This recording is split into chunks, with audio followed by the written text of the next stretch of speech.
Que estamos viendo por qué celebramos Navidad. Y este día vamos a hablar de y llamará su nombre Jesús. Hay muchas razones por las cuales a veces pensamos que se celebra la Navidad, equivocadamente, obviamente. Hace muchos años, en el grupo de jóvenes, cuando yo era joven y estaba en el grupo de jóvenes, salimos a hacer entrevistas a la calle, a preguntarle a la gente por qué celebraba Navidad. Y era curiosa todas las respuestas que se daban. Pero la que más me llamó la atención fue un señor que nos estuvo siguiendo mientras andábamos haciendo las entrevistas. Y estaba diciendo, luego voy yo, o sea, quería que lo entrevistáramos. Y finalmente cuando lo entrevistamos, le dijimos, bueno, ¿y usted por qué celebra la Navidad? ¿O qué es la Navidad para usted? Y dice, bueno, Navidad para mí es poder reunirme con las personas que me reuní el año pasado. Eso era Navidad para esta persona. Y obviamente hay mucha gente que celebra la Navidad, pero celebra la Navidad sin saber o sin tener un entendimiento claro de por qué está celebrando la Navidad. Si yo me recuerdo antes de conocer a Cristo, antes de entender el significado del nacimiento de Jesucristo y entender que Jesucristo vino para salvarme de mis pecados, y en el momento que lo recibí, obviamente muchas cosas cambiaron en mi vida y comencé a leer la Biblia y comencé a entender el plan de Dios, no solamente para mi vida, sino el plan que Dios tiene para el mundo. Obviamente celebramos Navidad, teníamos nuestra religión y verdad celebramos Semana Santa y celebramos Navidad, pero yo no recuerdo que alguna vez pudiera celebrar con claridad, entendiendo por qué estábamos celebrando Navidad. Sí sabía que Jesucristo había nacido en el pesebre de Belén, sí sabía que Jesucristo había nacido de la Virgen María, pero no entendía absolutamente nada más. O sea, para mí era una idea vaga, todo el mundo lo celebraba y bueno, era la época de celebrar Navidad, era la época de reunirnos y bueno, déjenme decirles, mi familia era una familia fiestera, les gustaba hacer fiestas grandes. Y hacíamos fiestas a veces, en fin de año eran fiestas que duraba una semana o más. La fiesta todos los días, al recalentado, y que mañana nos vemos, y que otra vez, y era toda la semana andar en fiestas y fiestas y fiestas y celebraciones. Ahora, para muchos la Navidad es las comidas. Y ahorita me decían que coma mucho, pastor. Tanto que cuesta trabajo bajar de peso. Yo no sé, ya estoy en la edad. ¿Se acuerdan de esa edad cuando comía y no pasaba nada? Bueno, que solamente queda en la memoria. Es un vago recuerdo. Porque ya cualquier cosa que como, inmediatamente sé que la comí porque el cinturón me aprieta, o el pantalón me aprieta, o la camisa no me queda. Entonces, tanto que cuesta trabajo bajar de peso para que en Navidad le podamos comer. Pero bueno, para muchos la Navidad es solamente la celebración y es la comida. Para los comerciantes es la época donde se vende más y donde hay que estar preparados para que nuestras ventas suban y que tengamos un buen margen de ganancia. Para muchos la Navidad es la época donde nos van a dar bonos de Navidad, o nos van a dar lo que en México le llaman el aguinaldo, que es un bono navideño. Entonces pensamos en que vamos a tener, es una época donde va a haber abundancia, donde voy a poder comprar regalos, o donde voy a poder hacer algunas cosas que no puedo hacer porque en Navidad voy a tener un poco más de dinero. Para otros, obviamente, teniendo dinero es la época de la diversión y las fiestas, y en ocasiones es muchas veces el pretexto únicamente para los excesos, para la bebida, para la comida y para las fiestas. Y para otros, y sobre todo para los niños, la Navidad es la época de los nuevos regalos. Es la época donde en el día de Navidad voy a bajar al árbol y voy a tener más juguetes. Para mí, cuando era niño, era algo bonito esperar, ¿verdad?, ese día de la Navidad y bajar. Y bueno, nos decían que era Santa Claus el que traía los juguetes. Entonces era una expectativa estar espiando y tratando de esperar a Santa Claus o descubrirlo, ¿no? Pero siempre me quedaba dormido, pero cuando bajaba y encontraba regalos me ponía muy contento, y obviamente, y luego era salir con los vecinos para ver qué habían recibido cada uno, y luego enojarme porque yo no había tenido lo que tenía él, o que otro se enojara conmigo porque no tenía lo que yo había recibido. Entonces la Navidad tiene tristemente muchos significados y se celebra con diferentes razones, pero muy pocas veces se celebra con la verdadera razón de la Navidad. Dicen que había un sultán que amaba mucho a su esposa y su esposa falleció. Y entonces, en honor a su esposa, mandó construir un palacio maravilloso como el Taj Mahal, que eso es verdad, es la tercera esposa de este hombre la amaba tanto que mandó construir ese memorial, ese palacio. Pero este hombre también, se murió su esposa y dijo, la voy a honrar y le voy a hacer un palacio maravilloso. Entonces mandó construir un palacio maravilloso donde guardar y poner los restos de su esposa como un mausoleo. Y los trabajadores, al estar ahí, de repente vieron ahí una caja y dijeron, esto está estorbando, y la sacaron. Y entonces finalmente hicieron ese palacio precioso, y cuando llega el sultán a ver el palacio era una cosa maravillosa. Y la razón por la cual se había construido era para guardar los restos de su esposa, la cual dijeron algunos, esto estorba, aquí está feo. Lo sacaron y nada más quedó un edificio sin la razón por la cual se había construido. Y muchas veces así sucede. Vamos a celebrar Navidad. Ok, ¿quién trae la comida? Tú traes esto, tú traes esto, tú traes esto. ¿Quién trae las bebidas? Tú traes esto, tú traes esto, tú traes esto. Y vamos a hacer intercambio de regalos y se pueden hacer vamos a hacer un evento y vamos a intercambiar regalos y vamos a tener bla, bla, bla. Y se planea la celebración de Navidad y se hacen la lista de invitados. Y al final nos damos cuenta que al que tuvimos que haber invitado primero fue el que nadie invitó, que es el Señor Jesucristo. Así muchas veces sucede en la Navidad. Pero déjeme decirle que el motivo de la Navidad es la persona de Jesucristo. Tanto en todos los evangelios, y sobre todo en el evangelio de Lucas y en el evangelio de Mateo, el mensaje del ángel a José y a María es este. A José le dice, no temas recibir a María tu mujer, porque lo que en ella es engendrado es del Espíritu Santo. Y dice, y le vas a poner por nombre Jesús, porque Él salvará a su pueblo de sus pecados. Y el mensaje del ángel a María fue, el Espíritu de Dios va a venir sobre ti y la sombra del Altísimo te cubrirá y vas a dar a luz a un niño y su nombre va a ser Jesús. Él será llamado Hijo del Altísimo. El nombre que se le da a este niño es el nombre de Jesús. Y sabe que los nombres nos dicen mucho acerca de las personas. Fíjese que leí un artículo en el Washington Post en el 20 de enero de 2009. Este periódico reportó que un estudio donde se comparaban las estadísticas criminales con 15,000 nombres de personas y se dieron cuenta que los nombres asociados con más alta criminalidad son los nombres extraños. O sea, el nombre más común era Michael, por ejemplo. Y había pocas personas que tenían un récord criminal con el nombre de Michael. Pero había nombres extraños y raros, y esos nombres raros y extraños, que no puedo decir uno porque qué tal si alguien se llama así, pero esos nombres raros y extraños tenían un índice de criminalidad más alto. Obviamente no es que el nombre te haga criminal, pero curiosamente esos nombres que son extraños tenían una recurrencia o un índice de criminalidad más alto que los nombres comunes. Y a veces, y obviamente nosotros nombramos a nuestros hijos porque generalmente queremos nombrar a nuestros hijos ya sea con el nombre para honrar a un familiar, o el clásico, ¿verdad? Si yo me llamo Alex, pues obviamente mi hijo se llama Alex, pero pues él es Alex Jr., entonces él es AJ, que por ejemplo, ahí viene, por cierto. Y llamamos a nuestros hijos como nosotros, o los llamamos como algún familiar. Entonces, por ejemplo, en mi familia hay como 5 o 6 Robertos. Entonces usted ve a Roberto Cosío y hay como 5, no sabe cuál. A Jorges hay como 6 también, Jorges Cosíos. Alejandros hay creo que 3 o 4.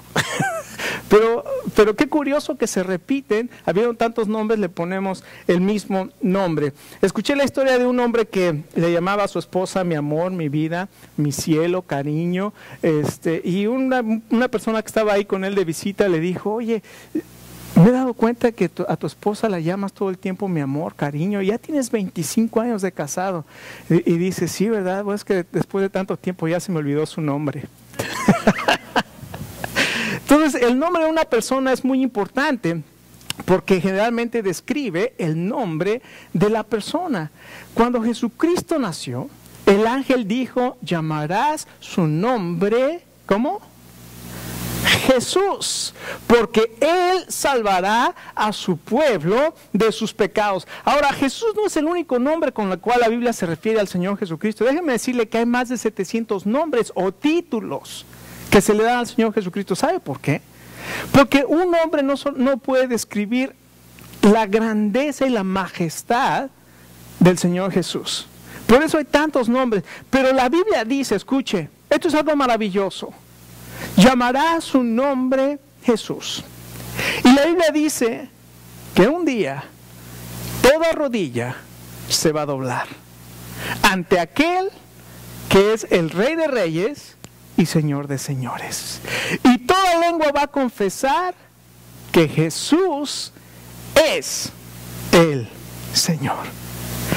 Un día está destinado para que toda rodilla y toda lengua confiese que Jesús es el Señor. Y la Biblia entonces nos habla de que Jesucristo, de que cuando Dios envió a su Hijo a nacer, se le diera el nombre de Jesús. El primer versículo del Nuevo Testamento menciona el nombre de Jesús, y el último libro y el último verso del Nuevo Testamento menciona el nombre de Jesús. Vamos a ponernos de pie y vamos a leer este pasaje en Lucas capítulo 1, donde nos habla del nacimiento del Señor Jesucristo. Lucas capítulo 1 y verso 26 dice así la palabra de Dios. A los 6 meses, Dios envió al ángel Gabriel a Nazaret, pueblo de Galilea, a visitar a una joven virgen comprometida para casarse con un hombre que se llamaba Jesús, descendiente de David. La virgen se llamaba María. El ángel se acercó a ella y le dijo, te saludo tú que has recibido el favor de Dios, el Señor está contigo. Ante estas palabras María se perturbó y se preguntaba qué podía significar este saludo. No tengas miedo, María, Dios te ha concedido su favor. Le dijo el ángel, quedarás encinta y darás a luz un hijo y le pondrás por nombre Jesús. Él será un gran hombre y lo llamarán Hijo del Altísimo. Dios el Señor le dará el trono de su padre David y reinará sobre el pueblo de Jacob para siempre. Su reinado no tendrá fin. ¿Cómo podrá suceder esto?, le preguntó María al ángel, puesto que soy virgen. El Espíritu Santo vendrá sobre ti y el poder del Altísimo te cubrirá con su sombra. Así que el santo niño que va a nacer lo llamarán Hijo de Dios. También tu pariente Elizabeth va a tener un hijo en su vejez. De hecho, la que decían que era estéril ya está en el 6º mes de embarazo, porque para Dios no hay nada imposible. Aquí tienes a la sierva del Señor, contestó María. Que el Señor haga conmigo como me has dicho. Con eso el ángel le dejó. Señor, en esta mañana queremos darte muchas gracias por este pasaje que nos explica el nacimiento del Señor Jesús. Y gracias, Padre, porque no quedamos sin saber. No podemos quedar ignorantes ante lo que tú has establecido y lo has dejado y lo has registrado en tu palabra, para que entendamos que Jesús es el Hijo de Dios y que Él vino a salvarnos y que Él vino de una manera milagrosa y que Él vino y nació de la Virgen María. Gracias, Señor, y te pedimos que nos ayudes a entender este mensaje que tienes para cada uno de nosotros, en el nombre del Señor Jesús. Amén. Tomen asiento. ¿Por qué celebramos Navidad?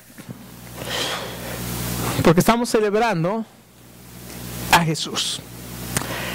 Y la palabra de Dios dice en estos versos que el ángel le dijo a María claramente, y le pondrás por nombre Jesús. En primer lugar, el nombre Jesús es un nombre significativo. Fíjense que curiosamente cuando el Señor Jesús nació, ese nombre Jesús era usado comúnmente. Había gente que honraba a algunos antepasados, sobre todo había dos líderes que vamos a ver un poquito más adelante en el pueblo de Israel que se llamaban Jesús o Yeshua, que es el nombre de Joshua o Josué, es el nombre de Josué. Y ese era una transliteración al nombre Jesús o al nombre Yeshua que se utilizaba en hebreo. Entonces era un nombre común, era un nombre mucha gente utilizaba este nombre de Jesús, pero es algo curioso que también este nombre nos dice que el Señor Jesucristo se identificó con la gente común y corriente. Su padre en la carne, según se creía, era José. Y José era un carpintero. Y su madre era una mujer sencilla a la cual Dios favoreció y le dijo, salve tu favorecida. El ángel le dijo, salve tu favorecida. Es algo que Dios hizo y escogió a esta mujer María y le mostró su favor siendo el recipiente donde Dios, o que Dios había escogido para que se hiciera carne. Entonces, aunque el nombre Jesús era un nombre significativo y era un nombre sencillo y era un nombre, digámoslo así, común, porque había muchos que lo utilizaban, su significado es un significado majestuoso. Entonces, cuando el ángel le apareció a María, le dijo que el niño que iba a nacer se iba a llamar Jesús. Lo mismo sucedió cuando el ángel le apareció a José, la misma instrucción, llamará su nombre Jesús porque él salvará a su pueblo de sus pecados. Ahora, el nombre Jesús es un nombre muy especial y es muy significativo y es un nombre majestuoso porque este nombre vino desde el cielo, fue el nombre que Dios escogió para darle a su Hijo. Y este nombre significa Salvador. Jesús es Salvador. Y qué curioso, fíjese lo que la Biblia nos dice. En Isaías 9:6 dice, porque un niño nos es nacido, un hijo nos es dado. Y esta es una profecía que fue escrita 700 años antes de que Jesucristo naciera. Y entonces aquí nos dice Dios, voy a enviar a mi hijo. Un hijo nos es dado, pero curiosamente al mismo tiempo dice un niño nos es nacido, pero un hijo nos es dado. Un niño nace, pero un hijo se da. En este caso Dios da a su hijo, lo cual nos habla de la eternidad de Dios, del Señor Jesucristo. El Señor Jesucristo vivía en la eternidad y Dios nos ha dado a su hijo, pero al mismo tiempo Dios comienza y viene a nacer de este niño y dice la Biblia que un niño nos es nacido, lo cual nos habla de su humanidad. Jesucristo es Dios y Jesucristo es hombre. Tiene un significado majestuoso. Pero no solamente esto, no solamente es un significado majestuoso, sino además es un hecho milagroso, porque si usted ve aquí lo que está sucediendo, cualquier persona en su mente racional, simplemente es algo que no se puede, de acuerdo a la razón, aceptar. ¿Cuál es eso? Que la Virgen iba a tener un hijo sin haber tenido relaciones con un hombre. Entonces es algo tremendo. Jesús nació de la Virgen María. Dice el verso 35, el Espíritu Santo vendrá sobre ti y la sombra del Altísimo te cubrirá. Y va a nacer de ti un santo ser. El santo ser que nacerá de ti será llamado Hijo del Altísimo. La Virgen María iba a tener un niño de una manera milagrosa. Ahora, esto es una imposibilidad. En nuestra mente, como dije hace un momento, en nuestra mente racional, esto simplemente no tiene sentido. Y de hecho, yo escuché una conversación de una doctora con un ingeniero en una iglesia donde la doctora le dijo al ingeniero, bueno, tú y yo sabemos, la doctora al ingeniero, tú y yo sabemos que no todas las cosas que dice la Biblia son racionales.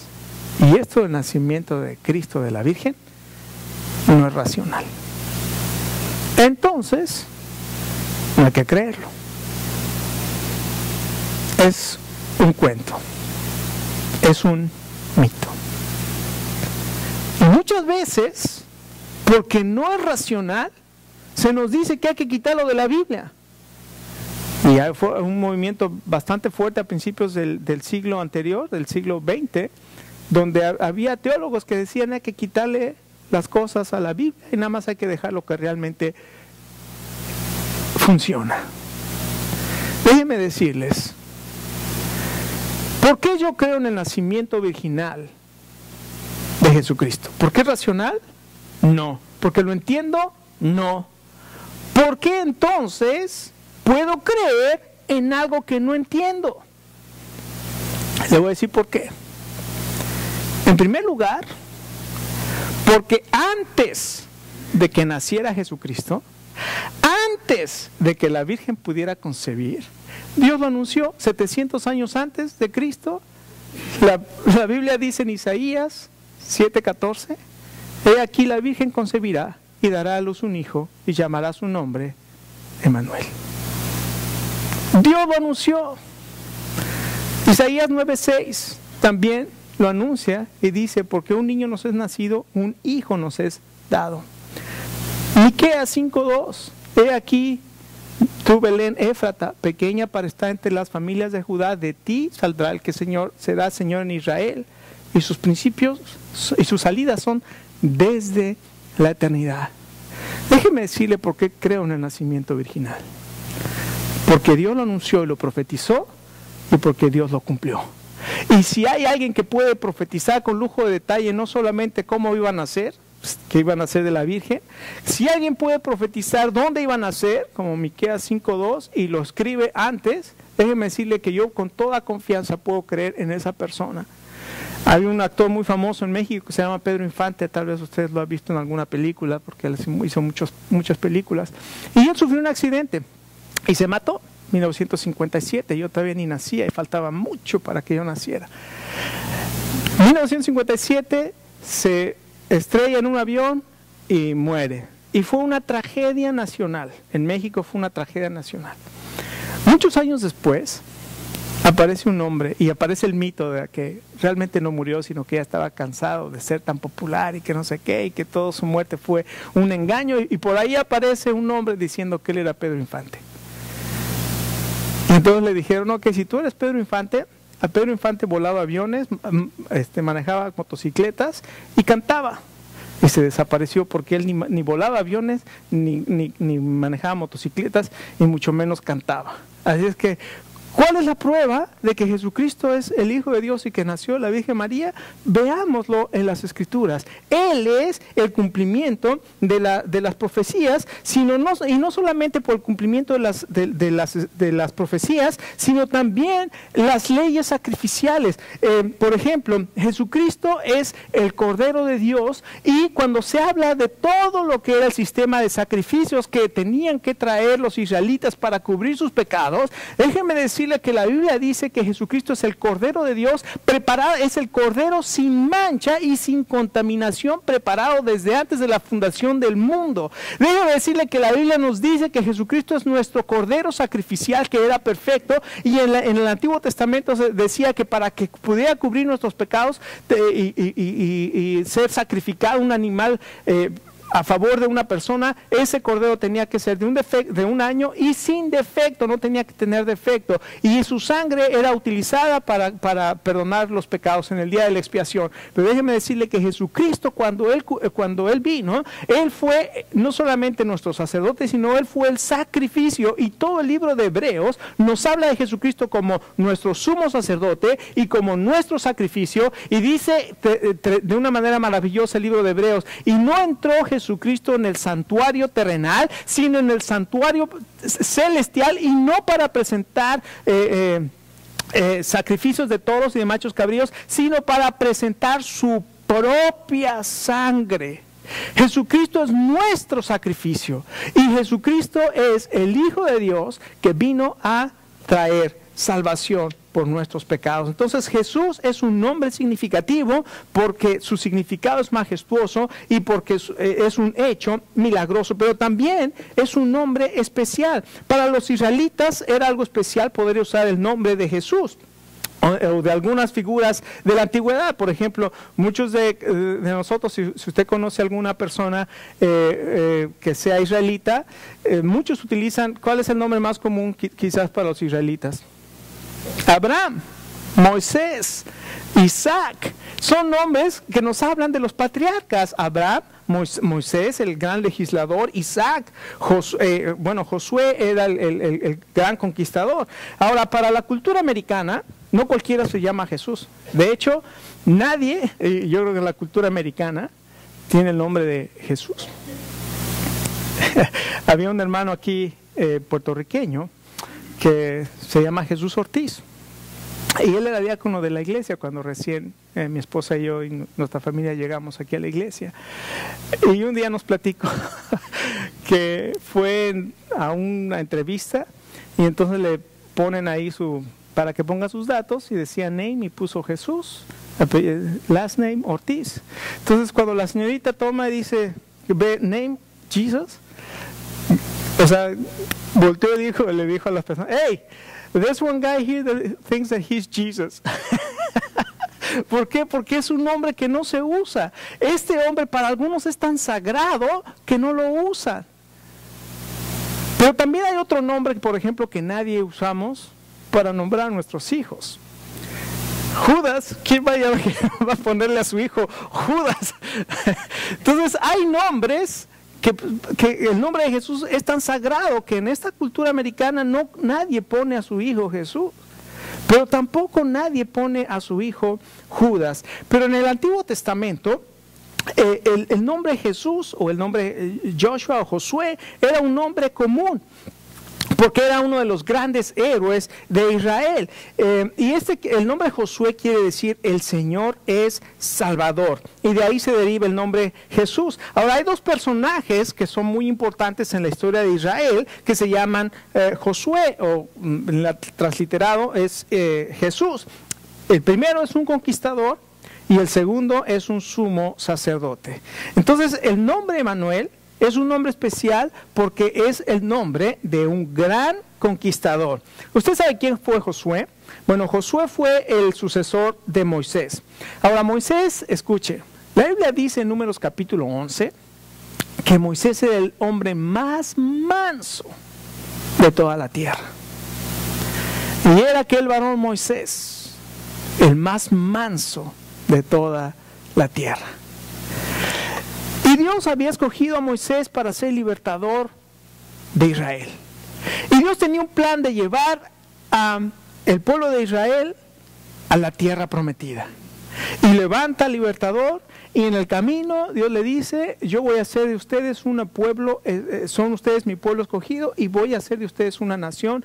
Y dice, si ustedes cumplen con mis leyes. Y en el monte Sinaí, Moisés baja y le dice al pueblo, dice Dios que si nosotros cumplimos con las leyes, Él va a hacer de nosotros y nos va a dar una posesión. Y todo el pueblo dice, sí, dile a Dios que vamos a cumplir con todo lo que Él nos dice. Y les da los 10 mandamientos, le dice Dios a Moisés, sube acá Moisés. Y 40 días está Moisés allá recibiendo las instrucciones de Dios, y mientras ellos habían dicho que se iban a cumplir todo, lo primero que hacen, el primer mandamiento que ellos escucharon. Eso es algo impresionante, es algo que no me había dado cuenta, pero una vez que, por andar viendo películas como la de los 10 mandamientos, que está bien que la veamos, pero tienen los hechos ahí un poco distorsionados, porque la primera vez que escucharon la ley los israelitas estaban al pie del monte cuando Dios habló y dijo, estos son los mandamientos, y les dijo, el primer mandamiento, yo soy Jehová tu Dios que te saqué de la tierra de Egipto, de casa de servidumbre, no tendrás dioses ajenos delante de mí, no te harás imagen ni ninguna semejanza de lo que está bajo en la tierra, ni arriba en el cielo,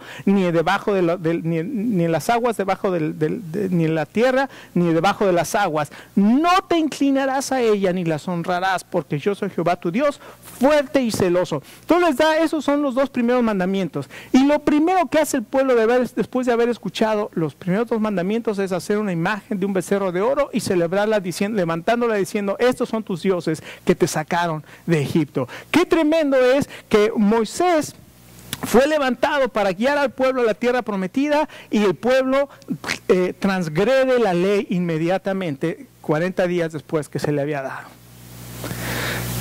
Y Moisés, que era el varón más manso de toda la tierra, fue guiando al pueblo, fue paciente con el pueblo, intercedió por el pueblo. Cuando Dios le dijo, voy a deshacer de este pueblo, quítate, Moisés. Y Moisés dijo, Señor, si te deshaces de este pueblo, deshazme a mí también con ellos. Y Dios le dijo, ok, Moisés, si tú te quitas, yo te voy a poner a un liderazgo mejor y te voy a dar un pueblo mejor que este. Y dijo Dios, Señor, ¿para qué nos sacaste si nos vas a destruir? Y intercede por el pueblo. Moisés era un hombre manso. Cualquiera hubiera dicho, sí, Señor, ya cábalos, ya me cansé con esta bola de desobedientes. Pero Moisés era un varón manso. Y un día Moisés, el pueblo viene y se queja, y se queja, y se queja, y se queja. Yo no sé por qué el pueblo se quejaba, pero siempre su naturaleza era quejarse. Y un día se queja con Moisés y le dice, ¿para qué nos sacaste al desierto? No tenemos agua para beber. Y ahí va Moisés una vez más a decirle a Dios, Dios, otra vez el pueblo se está quejando que no tiene agua. Y otra vez le dice Moisés, háblale a la roca para que dé agua. Y Moisés por primera vez viene impaciente. La única vez que se impacientó Moisés, viene y en lugar de hablarle a la roca, le pega con la vara a la roca y sale agua y el pueblo bebe. Y Dios le dice, Moisés, tú me has deshonrado hoy delante del pueblo. Por esta razón, Moisés, no vas a poder entrar en la tierra prometida. Por una sola transgresión que Moisés cometió, no pudo entrar en la tierra prometida. Pero Moisés tenía a un ayudante que se llamaba, ¿cómo se llamaba? Josué. Y Dios le dijo a Moisés, Moisés, Josué va a tomar tu lugar y él va a llevar al pueblo a la tierra prometida. Déjenme decirle, esto tiene un gran significado. Juan 1:17 dice que la transgresión, a ver si me recuerdo, Juan 1:17, lo voy a leer mejor porque luego ando diciendo cosas raras. Dice la palabra de Dios en Juan capítulo 1 y verso 17. Dice, pues la ley fue dada por medio de Moisés, mientras que la gracia y la verdad nos han sido dadas por medio de Jesucristo. La ley fue dada por medio de Moisés. Y cuando uno quebranta un solo mandamiento, una sola vez de la ley, no puede entrar en la tierra prometida. Pero Jesús, Yeshua, Jesús, la gracia y la verdad son mostradas por Yeshua, por Jesús. Salvación.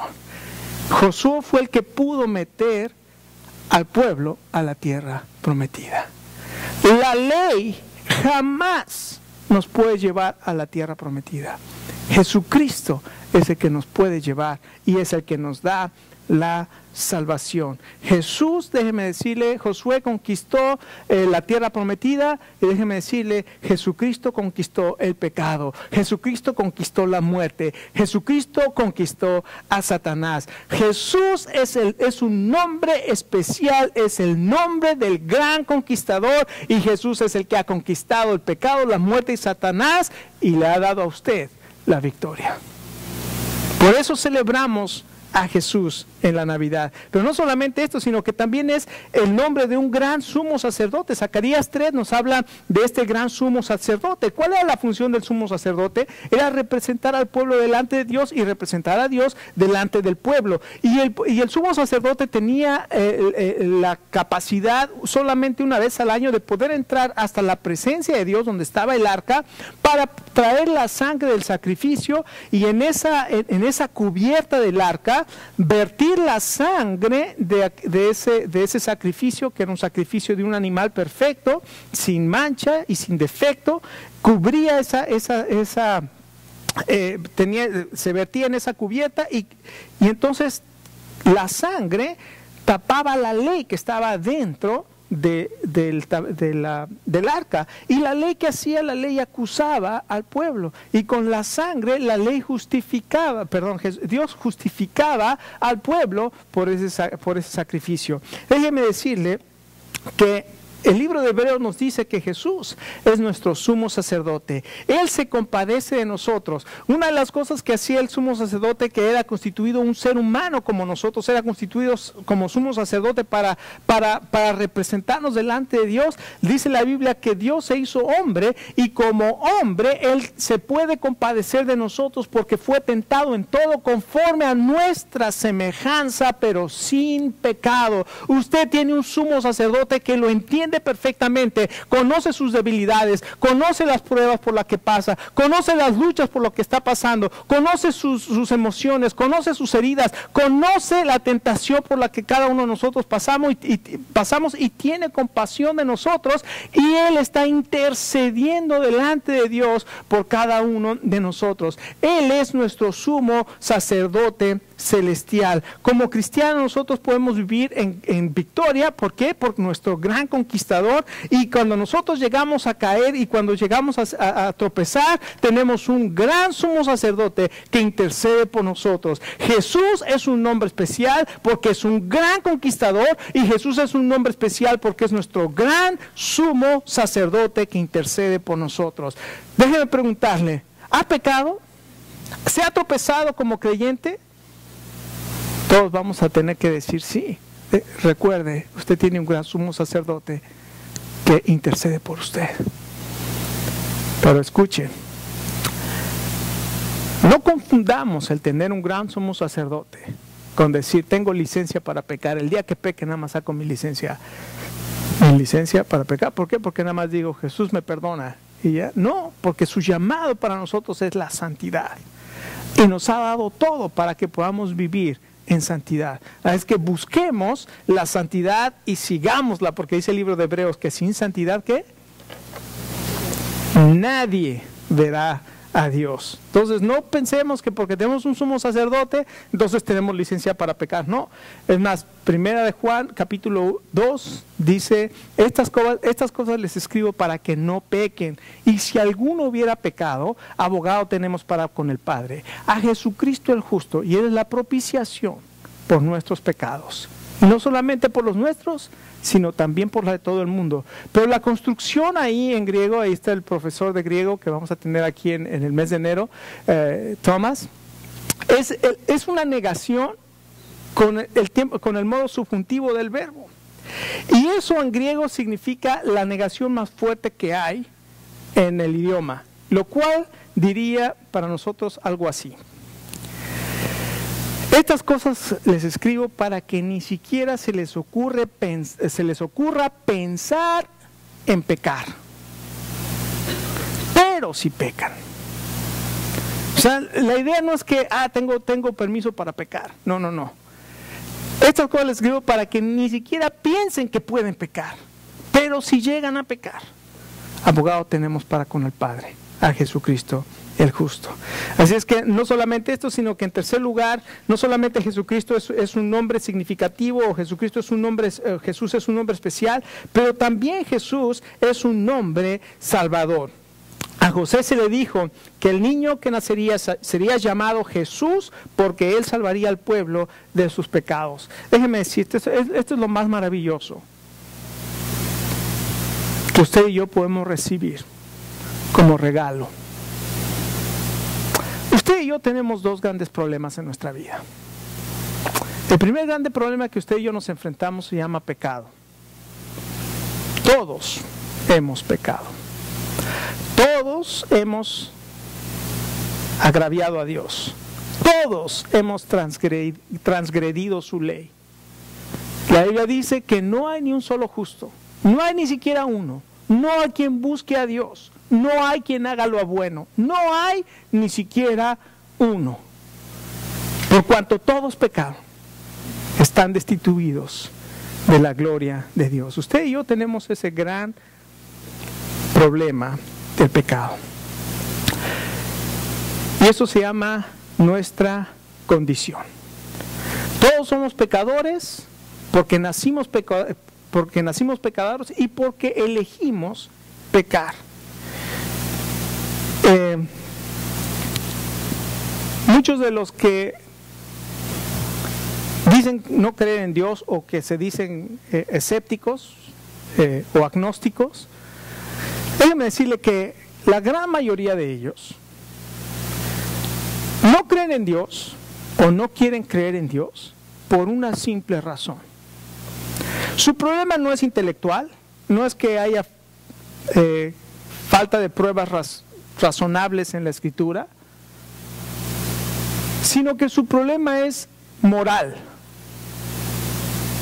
No quieren creer en Dios porque no les conviene creer en Dios, porque si creen en Dios va a llegar ese momento que tienen que dar cuentas delante de Dios y no les conviene creer en un Dios al cual han ofendido, al cual han insultado, al cual han transgredido y al cual le tienen que dar cuentas. Entonces lo mejor es decir, no, Dios no existe.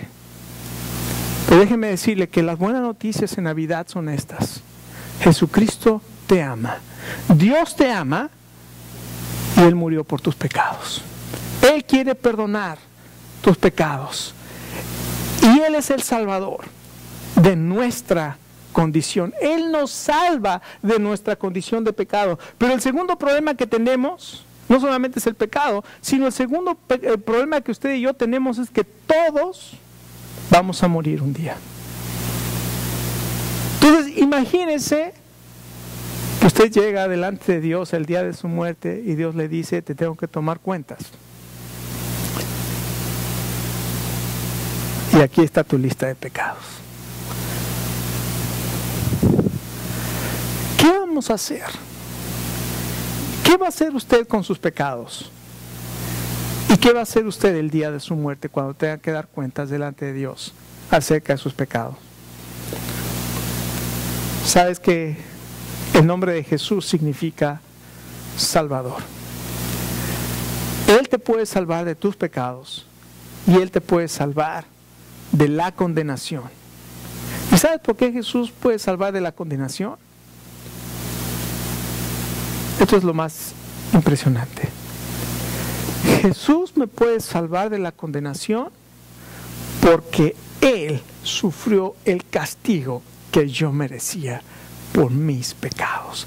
Él fue a la cruz sin jamás haber cometido un pecado. Él fue azotado sin jamás haber cometido un pecado. Él fue golpeado sin jamás haber cometido un pecado. Él murió sin jamás haber cometido un pecado. Él sufrió el castigo. Él pagó el precio de mis pecados. Y por ese sacrificio que Él hizo y por esa sangre que Él derramó en la cruz, Él puede perdonarme legalmente. Legalmente hay un documento que fue escrito con la sangre del Señor Jesús, donde se dice la deuda fue pagada. Yo no lo merezco, ninguno lo merecemos, pero la deuda ya fue pagada. Dicen que había una mujer que estaba ya cansada de todas las compras de Navidad, había estado ya por varias semanas de aquí para allá y un día finalmente en el centro comercial estaba completamente cansada, estresada, de mal humor, mucha gente, tenía que hacer colas muy largas para comprar los regalos y finalmente llegó y se paró junto al ascensor y quería entrar al ascensor y el ascensor estaba lleno y la gente se hizo a un lado para que pudiera entrar y entró la mujer y dice, yo no sé quién inventó esto de la Navidad, pero deberían de matarlo. Y alguien en el elevador dijo, ya lo mataron, lo golpearon, lo crucificaron. Porque Navidad se celebra por el Señor Jesús. La Navidad no son los regalos. La Navidad no son las cenas ni las fiestas. La Navidad es el nacimiento de Jesús. Ese nombre Jesús que significa Salvador. Ese nombre significativo. Ese nombre especial. Y ese nombre Salvador. Aunque Jesús naciera 1000 veces en Belén, si no nace en tu corazón, estarás eternamente perdido. ¿Ha nacido el Señor Jesús en tu corazón? Vamos a terminar en una oración. Vamos a ponernos de pie.